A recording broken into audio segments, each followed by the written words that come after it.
So welcome back, everybody. Nice to see you. There's 2 seats right in the front. I'm just saying. It's a little scary, perhaps.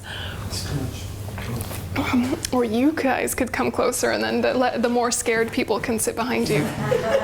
Yeah. So you guys at the back, if I'm not speaking loud enough, will you give me a little wave? Yeah, that's good. Okay. All right. I'm American. My nature is loud, right? Okay, so today the way we're going to work it is, most of you know we're going to do an exam today, but not everyone is in the mood for an exam. So the way we're going to do it is this first session, I'm going to finish the presentation that goes with this particular topic, which is all of this stuff about perfect human rebirth, and it will just be a normal teaching. And then we'll have a cup of tea, a bit of a stretch, and then we'll do the group exam. So basically, everyone will break up into groups of 4 or 5, whatever's comfortable. You can pick the groups that you like.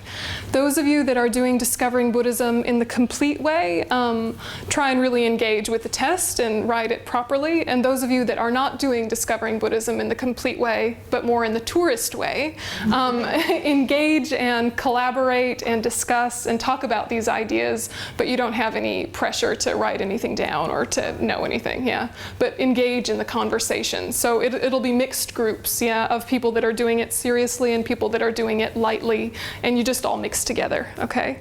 So while that's happening, and I'll give you about an hour, while that's happening, individuals who are doing the complete form will come downstairs and talk to me for 5 minutes, and I'm going to ask you a question, okay? And it will be a very easy question, and it's basically a way for me to see your face and get to know you, and I will give you your little completion cards. So that will happen while everyone else is doing the test. And then in the final session of today, we're going to discuss the test and go around, and people will take turns giving the answer. So a representative from your group will give the answer that you've all decided is good. And so those of you that are shy and don't like to speak in public, you don't have to speak in public. Those of you that are very chatty, you can be in a leadership position and feel empowered to do that. And basically the point is to get you to look at this material in a more personal and direct way. It doesn't really matter about getting a finished, perfect, scholastic answer. It's really just about engaging with the same things we've been talking about for the month in a deeper, more connected way. And if you get the answers right, that's wonderful, but that's not the point, right? The point is to engage. So don't feel like this is school, okay? This is just a conversation. You don't have to perform. I am not an authority figure. Don't have your authority issues get triggered, all right? We're just all friends here talking, right? So anyway, but that's what's gonna happen. So presentation, test, discussion about the test, and whatever level you're comfortable with engaging with it, that's completely up to you. And a couple of you haven't been here before, so just, you know, absorb and join and connect. Part of what makes Buddhist teachings fun and enriching is when you guys start connecting with one another and start developing a community amongst yourselves, because there will be many different teachers in this role, but hopefully a lot of you will remain the same. So it's also an opportunity to make friends, all right? So if you're having a disagreement, have a friendly disagreement. Yeah, keep in the back of your mind that we're trying to create a really safe, positive environment, and that the way you approach the material is as important as the material, right? So you're practicing what you're learning as you're engaging with it, you know what I mean? So watch your mind if you start getting competitive, or if you start getting insecure, or if you start getting whatever, that is the practice, right? The answers are not the point. The point is to see yourself more clearly. Right, so as you're with each other, notice your old patterns that come up, like, oh, I hope they like me, oh, I hope they don't think I'm stupid, all that stuff, right? Just observe that. It's really interesting information, because we don't put ourselves into this uncomfortable situation voluntarily very often as adults. So we're very lucky to get a little uncomfortable, okay? So, but again, if you don't want to do it in this at all, you can just be the quiet one in the group who's not saying anything, and that is completely fine. Okay, so are there any questions about the procedure before we get into this session? Yeah. Can we answer in Hebrew? Can we do the test in Hebrew? When you're talking amongst yourselves, by all means, talk in Hebrew. But when we're going around and doing the answers, I don't understand you. You said we have to write down. Yeah, write down. You can write down in Hebrew. Somebody can translate for it. As long as I hear all of the answers somehow from the group, that's all I care about. So if you're writing in Hebrew to keep it fresh in your mind and it's more clear because it's your language, that's completely fine. You don't need to turn these in at the end. These are for you to keep. So I won't know who has no idea and who is brilliant. Yeah, I'll just have a guess. Yeah. For the ones that don't write on Shabbos? Oh, yes, then don't write. Yeah, those of you that do not write on Shabbos, do not write on Shabbos. Also me. Also you. Or if you have a laziness to writing as well, that's fine. Yeah. I have a question about the material that we got via email. I didn't understand the difference between belief and faith. Yeah. So I don't know if it's in the order that you are going to speak about it today. But belief is like conviction, yeah, or like you're convinced of something. Whereas faith, there are many different types, and it's regarding a positive object. So it's kind of a longer conversation, but they're very similar.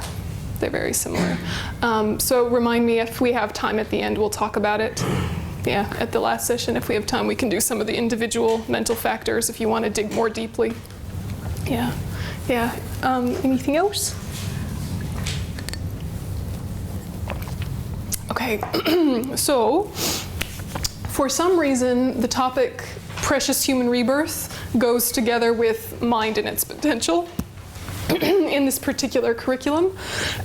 So I'm guessing the reason for this is because these are part of the preliminaries to doing all the rest of the Buddhist path to enlightenment. So some of you will be familiar with the Lam Rim, the stages of the path to enlightenment, and the way the teachings are broken up into 3 sections, right? Small scope, middle scope, great scope, depending on your motivation.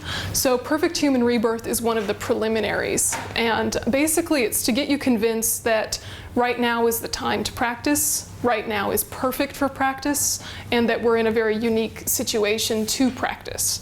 So it's a motivating teaching. And it's also one of the antidotes to looking down on yourself or having a type of depression that thinks, I'll never be able to engage with the spiritual path because there's all these things wrong. Okay, so intellectually this is not hard at all, but becoming convinced and having some depth and connection with this material is a little bit difficult. So I'll just present it, and then we'll talk about it, and then we'll meditate on it, okay? So precious human rebirth or perfect human rebirth, basically the criteria for having a perfect human rebirth is this. So you need what are called the 8 freedoms and the 10 endowments, or the 10 opportunities or the 10 richnesses. It depends on which translation you're looking at. But basically, in order to practice in a complete way, you need to not have certain obstacles and you need to have certain supports. And this is not a value judgment about anyone who doesn't have these things. It's just about listing for yourself that actually we're in a good place. Okay, so the 8 leisures are, first of all, you're not an animal. Okay, so Dexter isn't studying, right? He's not. Where is he? He's not studying at all. There's no pen. In the same place. There's no pen. So, you know, there's nothing lower about animals in terms of their potential. They have the potential to become a Buddha just like us. But in this life, he's not getting a lot of work done. Okay? He's just using up his good karma. You know, he's in this beautiful house, getting fed regularly, and he's just using up his good karma and probably creating a fair amount of negative karma just lazing around. Okay? You know, mother animals sometimes can accumulate some positive karma because they're looking after their young. You know, there's all sorts of good conversations about why animals are amazing. Now is not the time for that conversation. I'm with you. Animals are great. The point is that they can't study. Right, that's the point. They can't study. So we first have a moment of going, I'm not an animal. Excellent, well done, okay? Now these ones, hungry ghost and hell being, this gets into the Buddhist cosmology, and these are very confronting issues that you can take or leave.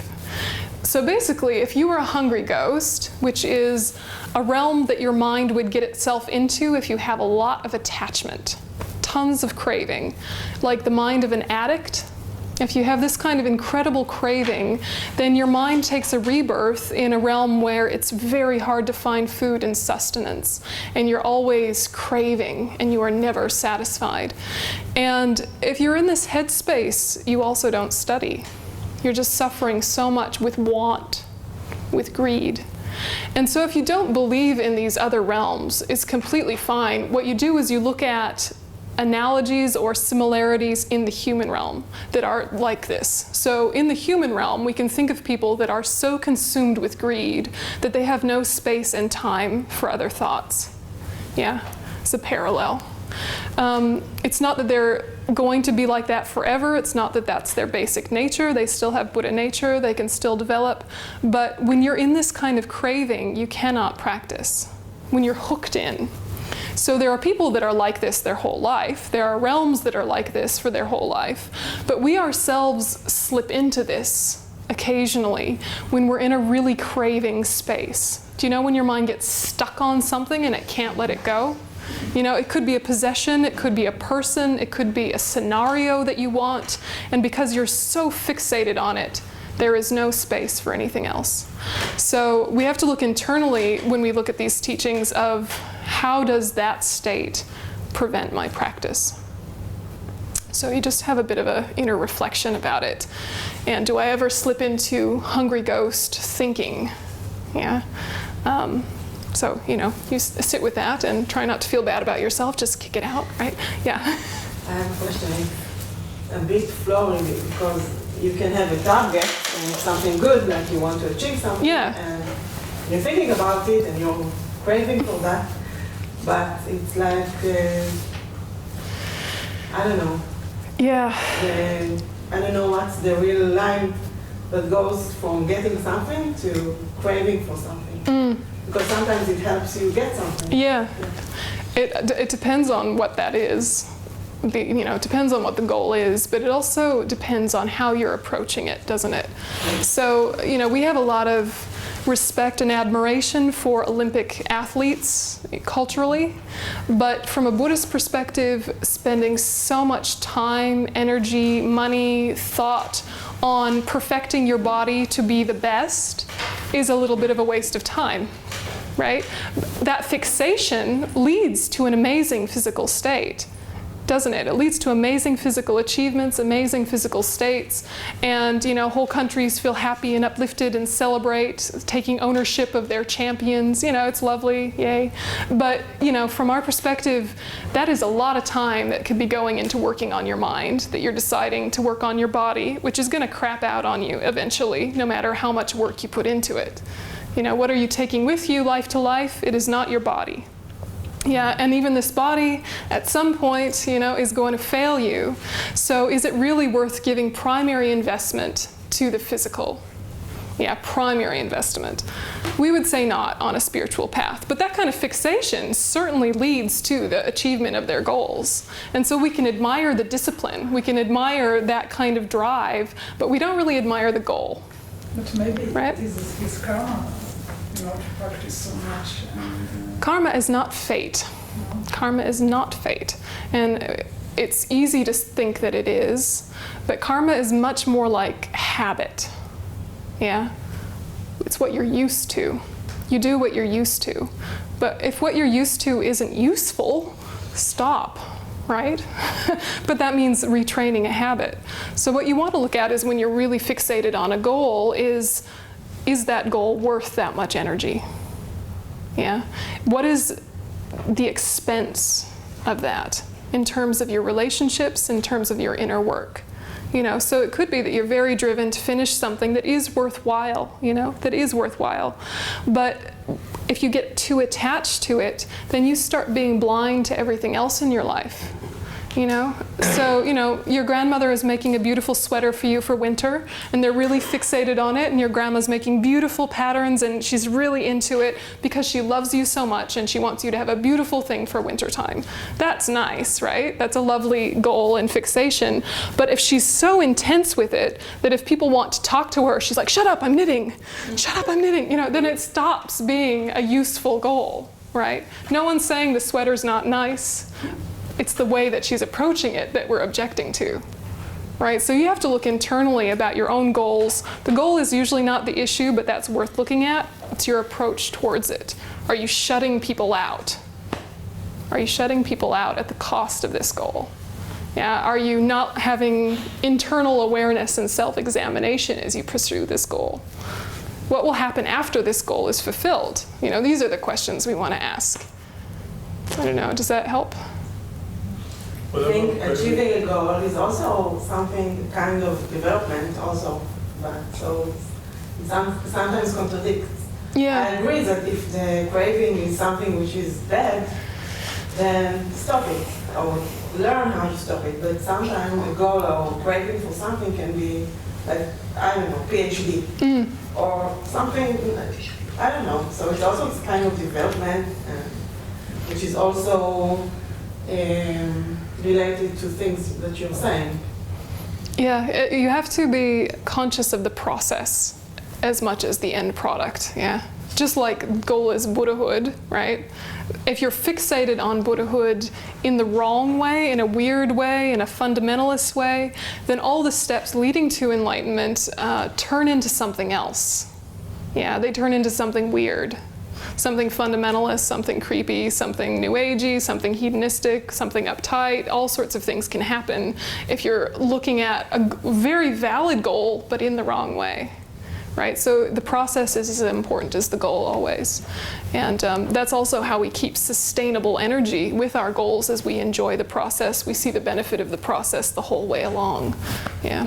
So craving and grasping for spiritual attainments, they're not fully qualified craving and grasping because they're not at the wrong object. okay, so this is the only exception? If it's beneficial for the long term, the middle way, the short term, long term, and it's also positive. Depends. If you want to be a doctor for helping human beings. Yeah, so you can't really make these statements, right? Because every person is different. Some people want to become a doctor because they like the status, right? So it's always individual. You have to look inside. Yeah. You can't really make any broad sweeping. This is always true in all cases. Yeah. Yeah, you have to really ask yourself why the goal. Yeah. You know, doctor good? Not necessarily. Many dodgy doctors, right? But could be, right? Could be. The potential is there, right? Good housewife? Maybe. The potential is there, yeah.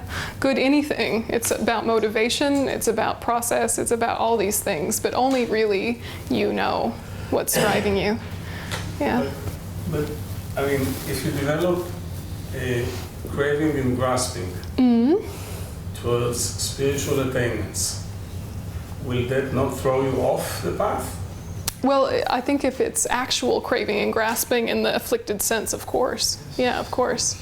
But if it's the spiritual path in its perfect form, you can't really have craving and grasping towards it because that involves a type of attachment and exaggeration. Yeah. So it's not fully qualified craving and grasping if it's towards the right goal in the right way. Yeah, but I mean, we've all seen people that are uptight about their path and it turns them into weirdos, right? This is the root of all evil in the world often, is someone who has a beautiful religion, but then they approach it the wrong way and it gets distorted and crazy, right? This is why we have wars. There's maybe nothing wrong with the religion itself, but the approach is completely flawed, or the fixation on certain elements is distorted, and then crazy things happen. Yeah, so this is why you have to continuously have this self-examination. Why am I doing this? Why? You know, always why. Yeah, and the reason why should be to be of greatest benefit to all sentient beings, right? That's the classic, right? You put it in your own way, but like this. So hungry ghost, think of, if you're not into realms, think of hungry ghosts like people with strong addiction. If you're not into realms, think of hell beings as people who are consumed by anger. Not like a regular person who gets angry, but someone whose default setting is anger. Yeah, we've maybe met a few of these people in our life where they're just so irritable all the time that all it takes is one tiny disturbance and they just explode, right? We know some people like this, perhaps. Hopefully we are not people like this, but if you are, it's okay. You're not a lost cause. But this is what Buddhists consider a hell being, as someone whose mind is consumed by hatred. So these realms, no one is putting you there. It's not a punishment. And if you're in a God realm, it's not a reward. It's the natural result of the habits your mind is creating. So really keep that in the back of your mind. This is not the way a lot of other religions talk about these things. This is the natural result of your own mind. Okay, so look at it in the human world as your example. Not in a border region. A border region is a place where you cannot practice a spiritual path because of the amount of conflict. So are we perhaps in a border region? It is hard to say. There are pockets of non-borderness within the borderness, I don't know. But a border region is a place where the conflict is so heavy that you can't get the work done that you want to get done.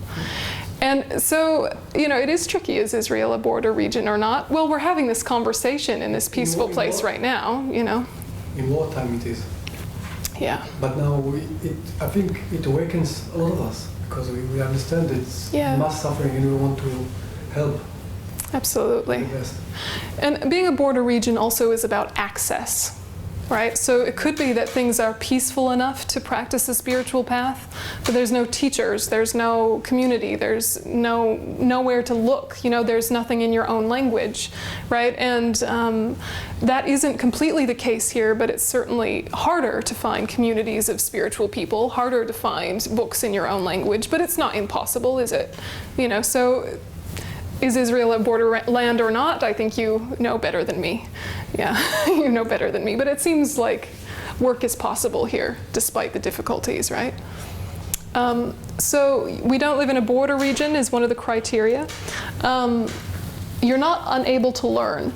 So in the traditional texts, this is very confronting because it lists things like being blind or being deaf or having some developmental disability. And modern translations just make it a more broad statement of not able to learn, because we know that blind people can access things. We know that deaf people can access things. We know that developmentally disabled people can achieve beautiful mental states and great loving minds. So it's not really about that. It's about whatever reason your body is not cooperating. Yeah, your body is completely not allowing you to study and practice. So for a regular healthy person, this could just be you have a really severe headache, right? Or you have some big physical thing, and in that moment you're not able to practice, right? Or you're developing some type of dementia, or you're having some sort of existential crisis and your mind is all clouded. During these times it's difficult to practice. So again, these are not value judgments. This is just talking about what's the ideal scenario. Yeah. Okay, so not a God realm being is a very good one. So we are not in a God realm, right? But why would it be a problem to be in a God realm if you want to practice a spiritual path? If you remember school and the folk stories about Greek gods. It's like the Greek gods. Remember hearing about that when you were in school? Greek gods and goddesses, Zeus and Apollo and all these, right? So what are they getting up to if their whole life is pleasure? Boredom, right? What else? Mischief, exactly. Yeah, if your whole life is completely perfect and everything is going perfectly, do you think, hey, let's work on the spiritual path? Or do you think, let's just enjoy it? Right? Yeah. If you ask me, for example, prefer this one. Of course we all do, but does that mean we will practice? Probably not. We think that, if I had more time, if I had more health, if I had better circumstances, then I would practice. But actually, when things are going really well, we become very lazy.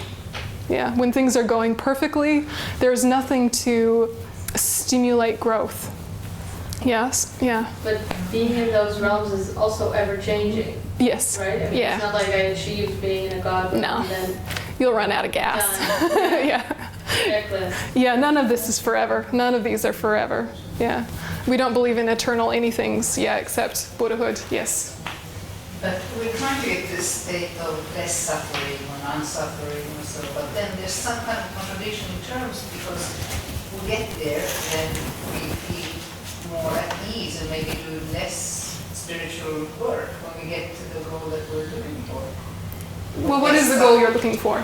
Or less suffering, for example, and we would just say that if you feel good all the time and you're not going to do any spiritual work. But is suffering imminent? You have to have a small amount of suffering all the time in order to do spiritual work? Yes. Well, the first, I think you go even further back and say, is there a moment where you're not suffering? Let's just take a minute, right? Is there ever a moment of 100% perfect contentment, absolutely nothing wrong, no edge background worry, no minor physical discomfort? Are you ever without suffering? No. No. I'm guessing no, right? Yeah. Yeah, no. I mean, I'm a young and healthy person. I'm always suffering, so I don't know about you lot, right? Really, like there's not a moment of pure happiness in samsara. So don't worry about finding some suffering, right? You've got suffering. Don't worry about it. It's happening, right? You don't have to seek it out, right? Let's find some suffering. The point is that it's useful. The point is that you can make it useful, and that the less suffering you have, if you haven't already worked on yourself, leads to a laziness. Not that it has to, but that it could, right? So these God realm beings, we think a nice parallel is like Hollywood movie stars, right? Who have some sort of fame and wealth and beauty and prestige or something, and then they implode and they wind up with drug addictions and crazy relationships, and all sorts of terrible suffering happens, and we're always sort of scratching our heads going, why? They had everything. They had everything for happiness. But if those were the causes for happiness, they would be happy, right? And this is very important for us to look at. So the next time you are at the dentist, right, and you're looking at the magazines, People magazine, you're going, what are the celebrities doing? Many of them are not so happy. Yeah, and yet most of us are spending our life trying to get the things that they have, because those things are supposed to give us happiness. If they gave you happiness, they would be happy. They're not happy. Right? So there's that. The other side is, say they are happy, say they've actually gotten that contentment and it's one of those happy movie stars where everything is blissful and beautiful. There are not very many of them who are altruistic. There are a few, there are a few that give lots of money to charities and help with disasters, and I really respect them and think they're great, but that's not the natural conclusion of wealth. Is let's share it, right? So what we want to look at is, right now is perfect because we have enough suffering to be curious about suffering, but not so much suffering that we can't do anything about it, right? We have enough pleasure that we have time and ability to investigate deeply, but not so much pleasure that we're drunk with it. Do you know what I mean? So this is the point of the whole teaching, is that we're in a very good opportunity of struggling enough, but not too much. Yeah? Struggling enough, but not too much. So you're looking at your struggles as very, very helpful things that have been the catalyst and the main thing that has driven you to look at what is up with the world, what is up with life, meaning, purpose. Right? These make you investigate things deeply. But your life is not so horrible that you can't do anything about it, right? You have enough time to come here today and talk about things. This is unique, isn't it? This is unique in the world, right? So there's lots of people with opportunity but no drive, right? Lots of people with drive but no opportunity, right? So we're lucky. We have this balance. It's great fortune. So when you look at this is going well for me, it's not to look down on others. It's just to be happy and to be motivated.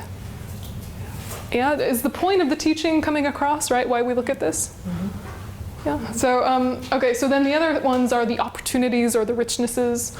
And basically they're divided up into things regarding you and things regarding others. So you're a human, that's quite nice, right? You're in the central region, well, not really, but good enough, right? Good enough central region, meaning that a central region is a place where there is spiritual practice happening that you have access to. Yeah, and that the government and the surrounding areas are not so oppressive that you're not allowed to do what you want, right? So, okay, you're able to learn. You have what's called reversible karma. So honestly, all karma is purifiable. There's nothing you can do that's not able to be purified.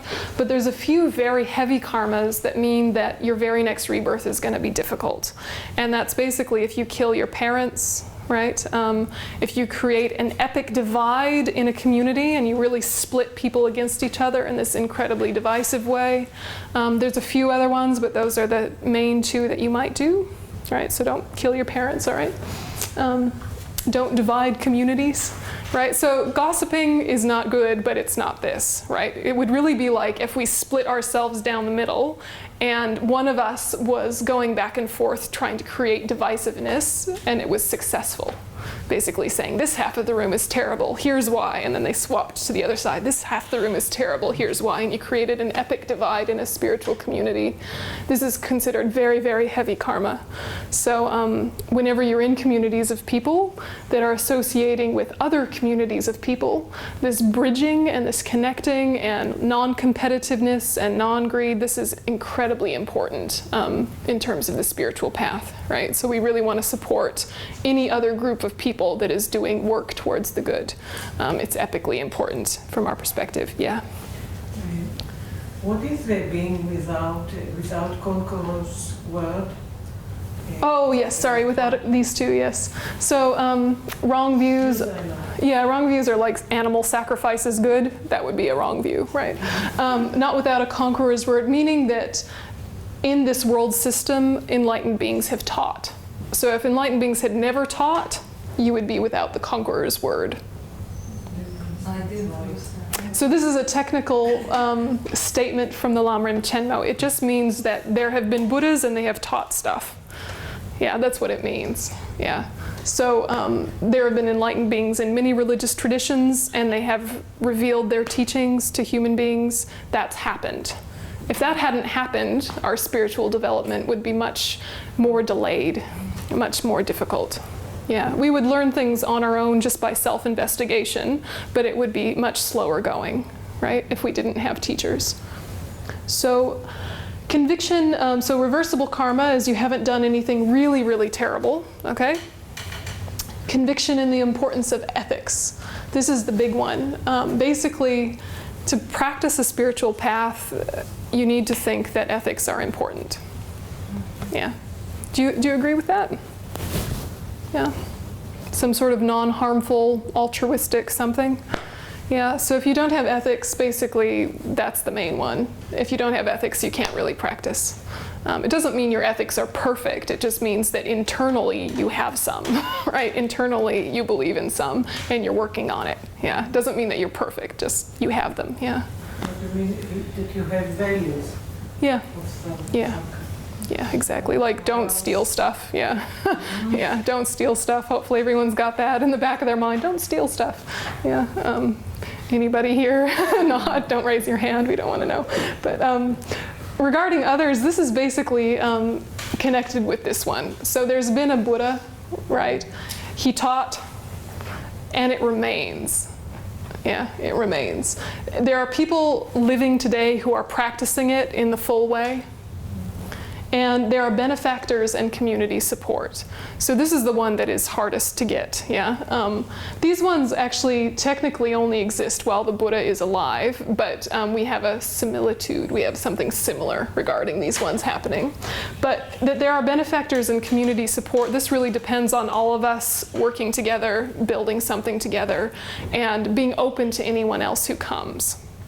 So one of the dangers that can happen in a community is that you finally form, you're so happy to have formed, you're bonding and connecting and exploring and sharing ideas, and then new people come and you get a little bit cliquish. You know this word, click? Yeah, you've developed a click. And then the new people come and you're kind of like, oh, they're a new person. Yeah, right? So what we want to make sure is that we keep this really accessible, open, anytime there's a new person, that we're really warm, really friendly, universal friendship type feelings, yeah, and that the more we bond, it doesn't make us more exclusive, it makes us more inclusive, yeah, so we want to make sure that because we're lucky enough that this is happening, that we share, yeah. So that's the teaching on perfect human rebirth. Questions? Yes. Is it called leisures? Indeed, I don't know. Yeah, I don't know. Sometimes it's called freedoms. That's maybe a nicer translation. Yeah. You have the leisure to practice. You're not lacking leisure. Yeah. Okay. Yeah, it's a weird word though. Yeah. חבר'ה, אם יש לכם פנים שלא מבינים, תשאלו, זה טוב לכולם. כאילו יש לך מרחב של עשייה שלך, לא חי בעולם של חיות, לא חי בעולם של... כאילו יש לך איזה רווחה, חי בעולם של אדם. יש לך הרבה מרחב של... Yeah. הרווחה זה ליז'ר, זה לקחת שבת בשעה 3 אחרי הצהריים ולהגיע לפה. So Nuri was asking again about border region. Yeah, so done? Okay, so you work out the Hebrew in the break? Yeah, is that all right? Just a question about the border region.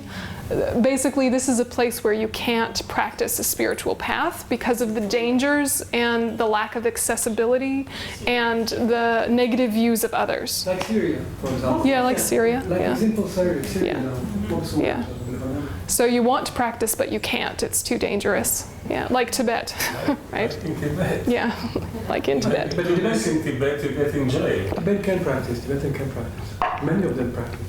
Secretly, internally, but it's not ideal, right? You can practice anywhere is the point, right? But a border region is a place like Tibet, like Syria, like places in Northern Ireland, like many places in the world where it's too crazy. Yeah, it's too crazy. So if you're missing any of these, or you have these ones and you don't have these ones, it doesn't mean you can't practice, right? This is just saying this is like the complete set of ideal circumstances, okay? Yeah, complete set of ideal circumstances. So when you're doing this meditation, and I'm going to walk you through it in a minute, basically you're saying to yourself, I have enough. I have enough to practice with. Yeah. Because a lot of what drives us is this feeling of not yet, not enough, not good enough, I'm not good enough, this is not good enough, right? A lot of what prevents us from progressing is waiting for things to come together, waiting for ourself to be better, waiting, right? And the point is that right now is perfect, right? And you will never be any younger than you are right now. It's gonna get harder. Do it now, right? You're young enough, your minds are healthy, strong, you've lived enough that you've seen suffering, you've experienced suffering, and so when you meet teachings, you have a huge amount of wisdom already to plug in, right? So also if you were very, very young and met these teachings, say you were one of these cute little monks, right? They can learn a lot of things, but they don't really know where it goes or how to practice it because they haven't seen enough of life. You know? So at some point for these little ones, they often have to re-choose their path, you know, at like 25 and decide, yeah, I really want to do this now that I'm a grown-up. Yeah. So, you know, so also we're old enough, but not too old, right? It's a nice thing to sit with, that actually if I had come to this sooner, I wouldn't have the right places for it to connect, right? Like this. So we probably need a little break, I think, before we do this meditation. So have a break, and then we'll do the meditation and then the test. Okay, so have a cup of tea. Yeah, come back at 5.